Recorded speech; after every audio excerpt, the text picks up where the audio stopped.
assessments, and that is very much a qualitative conversation about what assessments in America today should in fact measure and should inform. So, Secretary Duncan, one thing we didn't mention here this morning is that the president went on Facebook on Saturday and put out a statement and about overtesting, and it's tempting to see this as sort of the end of an era, kind of the end of the NCLB era. Do you think that's accurate, or do you think this is a misreading of events? I think it's just important not to misread. It's important just to look at the facts.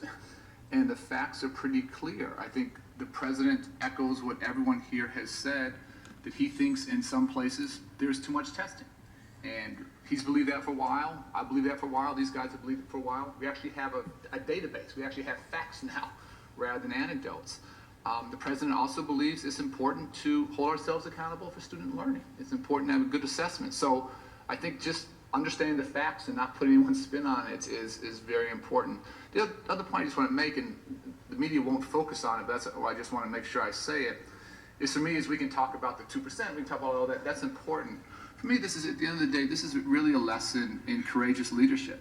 And what Mike has done, what Chris has done, what we're trying to do, is we live in a town where most folks just, as loudly as they can, say why they're right and why everyone else is wrong. And they just repeat that with greater volume every day. And you don't have many folks looking in the mirror and trying to be self-reflective. And for me, that's really the best outcome here, is we'll work through the details, and this will be imperfect, we'll get there. I think the question I'd love the media to start to ask folks is, what are you willing to do as a leader, whether it's Congress or other places? What are you willing to do a little bit differently? And I think that's what doesn't happen too often. And I'm just very confident, very optimistic about where we're going, because you have people coming at this with humility rather than saying I'm the smartest guy in the room and everybody else is the problem. But this is an issue that inflames people's passions, as certainly, Mr. King, you've really seen in New York.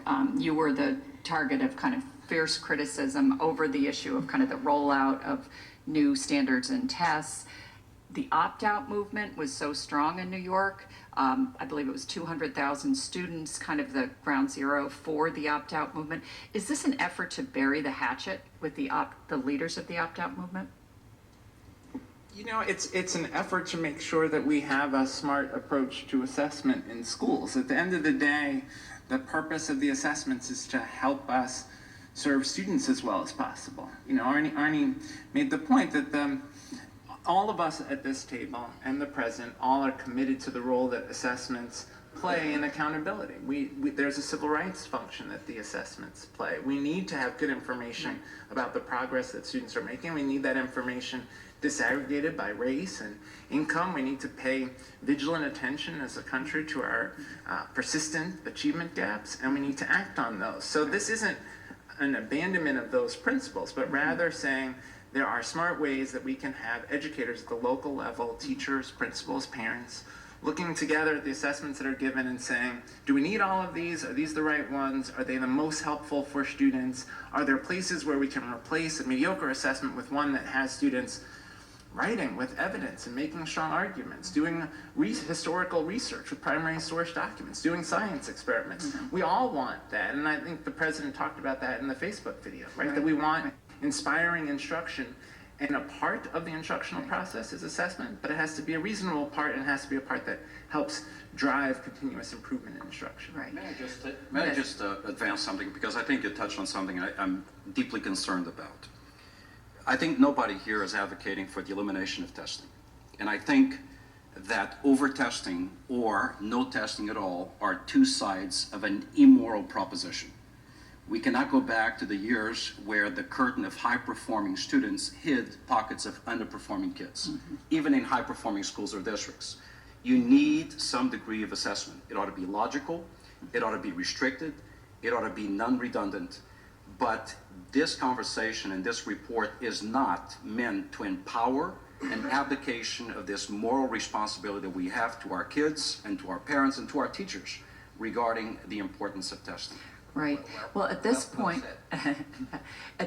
we would like to open it up to questions from members of the media.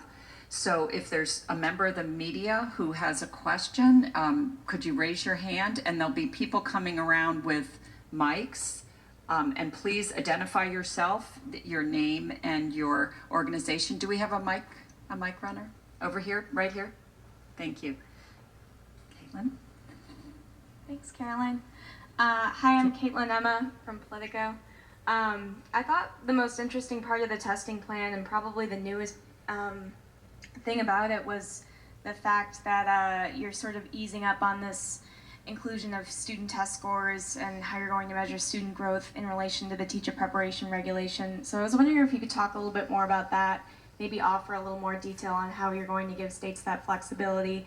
And then also I'm wondering, I mean, is this change in relation to the comments received on the rule, which, you know, were largely critical?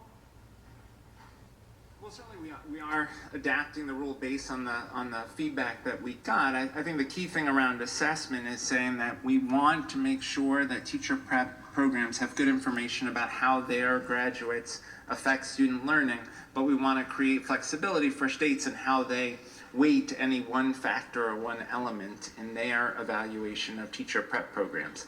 And I think this is something that will evolve over time, and we want to make sure that we have room for states to be innovative and creative as they do this, and